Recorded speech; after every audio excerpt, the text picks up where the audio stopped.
Alhamdulillah, alhamdulillahilladzi khalaqaz zaman wa faddala ba'dahu 'ala ba'din.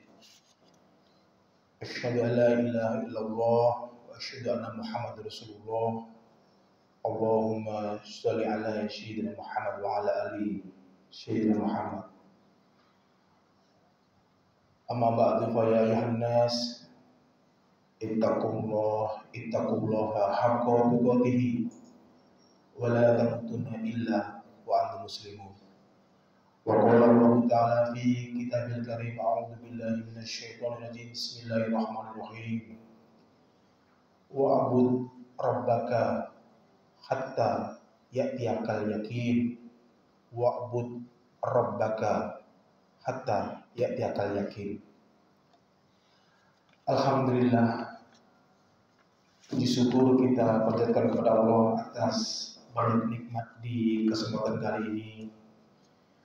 Nikmat iman, nikmat Islam, nikmat rezeki. Nikmat rezeki kita masih diberikan kesempatan oleh Allah untuk beramal ibadah. Masih diberi kesempatan oleh Allah menunaikan sholat Jumat di kesempatan kali ini. Hadirin rahimakumullah, Jumat ini kita masih di awal-awal tahun 1447 Hijrah.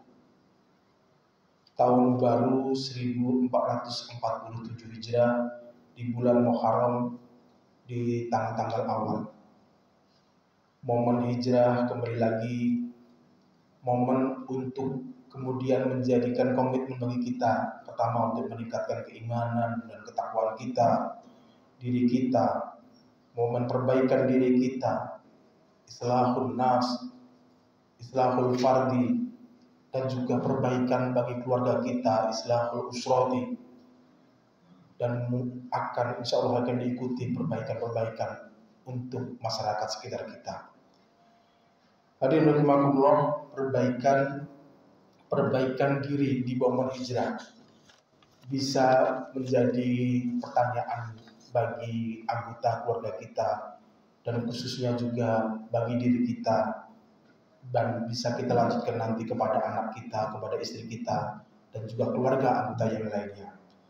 Momen hijrah ini menjadikan diri kita dan keluarga kita terutama khususnya menjadi lebih baik dalam hal keimanan, keislaman, amal ibadah untuk bekal di akhirat nanti. Dalam hadis rawahu Tirmidzi, qala Rasulullah sallallahu alaihi wasallam, yang bisa menjadi hikmah dalam momen kesempatan hijrah ini, kita bisa mengambil hikmah ketika di tahun 1446, 1445 dulu, atau di bulan-bulan yang lalu, bulan Dzulhijjah, bulan Dzulqa'dah, bulan Syawal, bulan Ramadan, kita belum banyak berbuat amal kebaikan, maka momen ini kita mengagendakan diri kita, keluarga kita, untuk mengikuti, melakukan, membiasakan amal-amal kebaikan. Wa atbi'i syai'atal hasanata tamhuha. Rasulullah dalam hadis riwayat Tirmidzi ini, ikutilah, iringilah kalau mungkin dulu pernah berbuat ketidakbaikan di tahun-tahun yang dulu, keburukan yang lainnya, ketidakbaikan-baikannya. Wa atbi'il sayyi'atal hasanah, kita ikuti dengan hasanah, dengan kebaikan-kebaikan.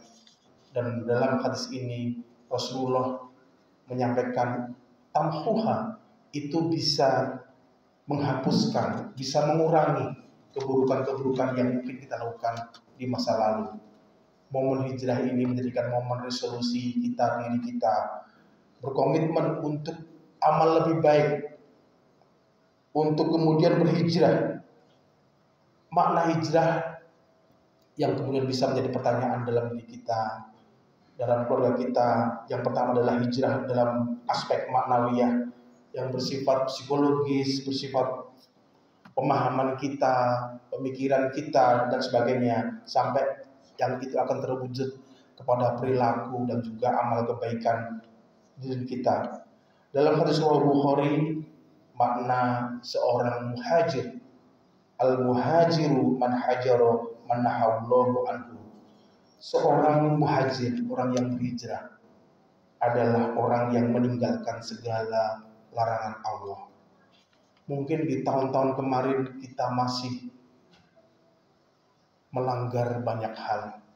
Kita masih menyia-nyiakan waktu yang diberikan oleh Allah kepada diri kita untuk tidak beramal kebaikan.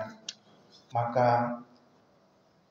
di tahun-tahun ke depan ini, marilah kita isi kebaikan-kebaikan itu. Hadirin rahimakumullah, hijrah yang lain selain makna manawiyah, hijrah man hajaro min jahili ilal islami, yang dulu kita masih berpikir secara jahiliyah, kita berkomitmen kepada pemikiran, kepada perilaku, kepada amal ibadah yang lebih islami. Hadirin rahimakumullah, momen hijrah ini menjadi renungan kita juga kaitannya dengan waktu. Ada salah satu hadis yang menjadi renungan, biasa dikupas di awal-awal tahun, di awal-awal momen permulaan, yaitu betapa kita sering menyia-nyiakan tentang waktu. Qala Rasulullah SAW bin hadis riwayat Bukhari an Ibnu Abbas radhiyallahu anhu, ni'matani mahbunun fihi makatsiran minan nas. Nikmat seseorang itu banyak yang kemudian manusia tertipu, terus menyia-nyiakan. Dua nikmat itu adalah fihi makatsiran minan nas. Ini manusia banyak sekali yang tertipu. Apakah dua kenikmatan itu? Yang pertama as-syihat, kesehatan dari diri kita, mumpung masih bisa sholat berjamaah di masjid, maka ketika muadzin di masjid Miftahul Jannah ini, Miftahul Najah ini, mengumandangkan azan hayya 'alas shalah, marilah kita sholat. Amal ibadah yang ketika nanti pertama kali kita akan dihisab, inna awwalu yuhassabu bihi ila abdu fi yaumil qiyamah, yang pertama kali dinilai amal ibadah kita adalah as-sholat, maka tunaikanlah itu dalam sholat. Kita berkomitmen dengan keluarga kita, dimulai dengan diri kita, mengkondisioningkan sholat. Paling baik conditioning adalah sholat berjamaah di masjid. Conditioning yang lain, kita bisa juga mengkondisioningkan tempat yang biasa kita sholat, memakai pakaian yang kita gunakan untuk sholat dan lain-lainnya, supaya lebih khusyuk dan juga lebih khudu.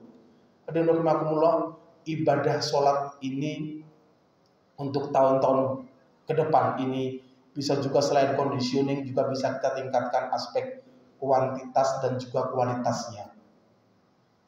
3K ini menjadi momen komitmen conditioning, kuantitas, kualitas. Setelah conditioning, kualitas kita tingkatkan, kekhusyukan kita.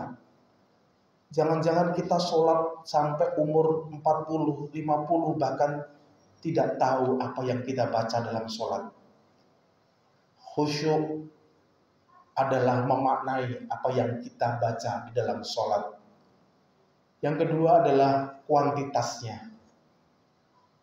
Dalam salah satu hadis, Rasulullah menerangkan kalau seseorang itu sholat 5 waktunya tidak baik, tergesa-gesa, maka ungduru min tatawwa'ah, lihatlah tatawwa'anya, lihatlah rawatibnya.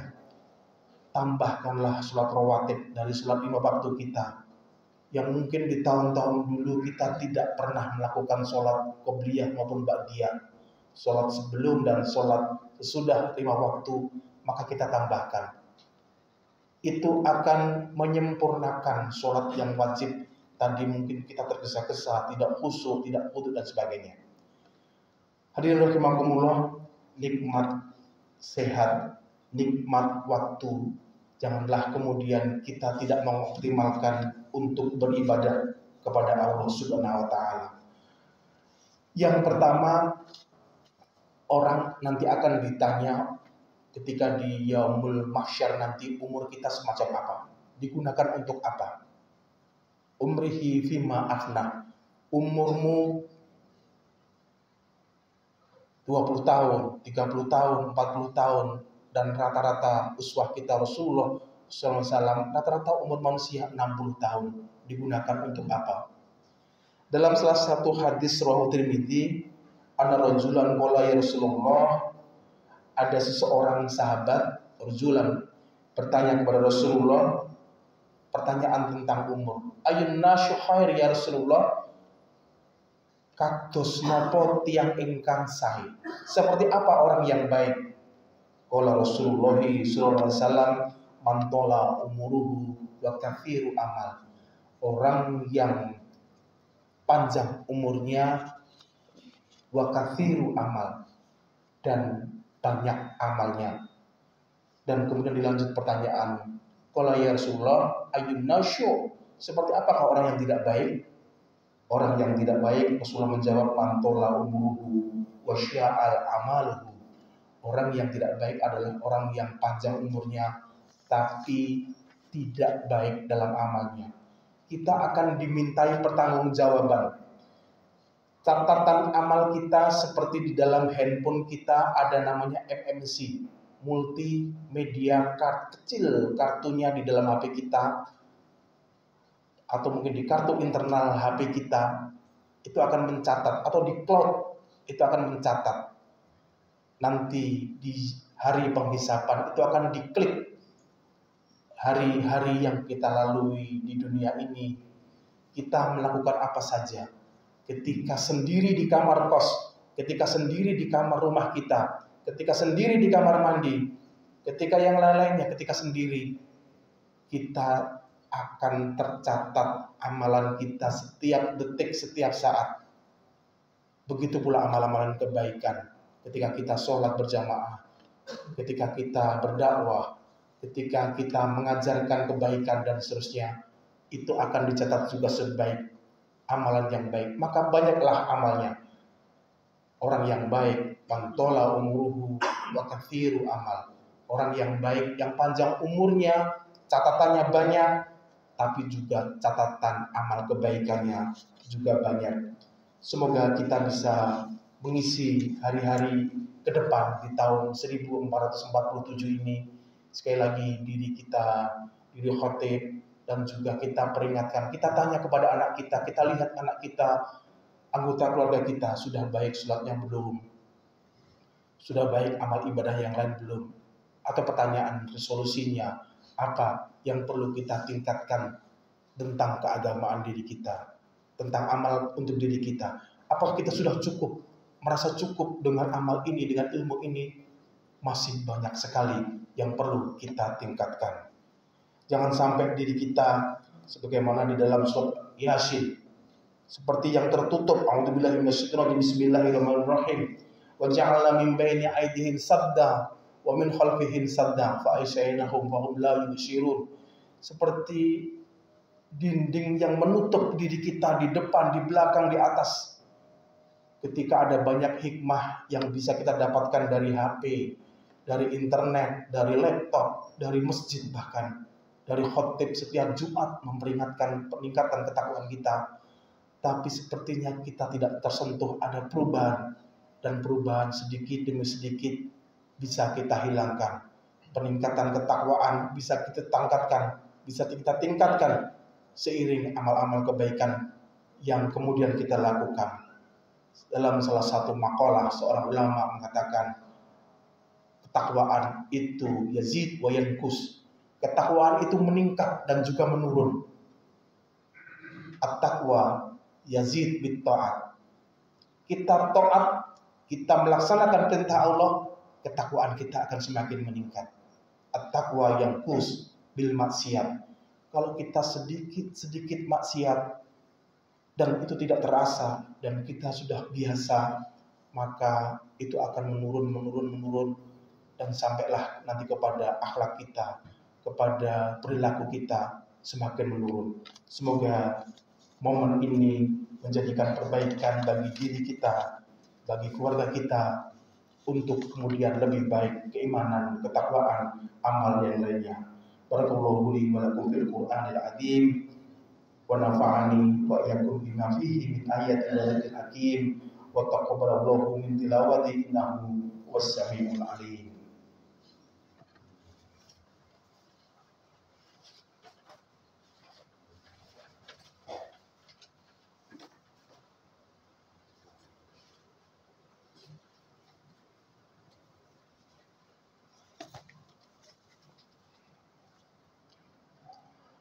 Alhamdulillah, alladzi ja'ala subul salam wa afhamana bi syari'atin nabiyil karim. Asyhadu an la ilaha illallah wa asyhadu anna Muhammadar Rasulullah. Allahumma sholli ala sayyidina Muhammad wa ala ali sayyidina Muhammad. Wa ya ayyuhan nas ittaqullaha haqqa tuqatih wa la tamutunna illa wa antum muslimun. Wa qala Allah ta'ala fi kitabil karim, a'udzu billahi minasy syaithanir rajim. Bismillahirrahmanirrahim.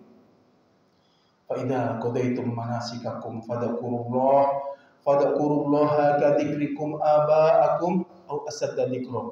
Wa minan nasi may yaqulu rabbana atina fid dunya wa ma lahu fil akhirati min khalaq. Wa minhum may yaqulu rabbana atina fid dunya hasanah wa fil akhirati hasanah wa qina adzabannar. Ulaika lahum nasibum mimma kasabu wallahu sari'ul hisab.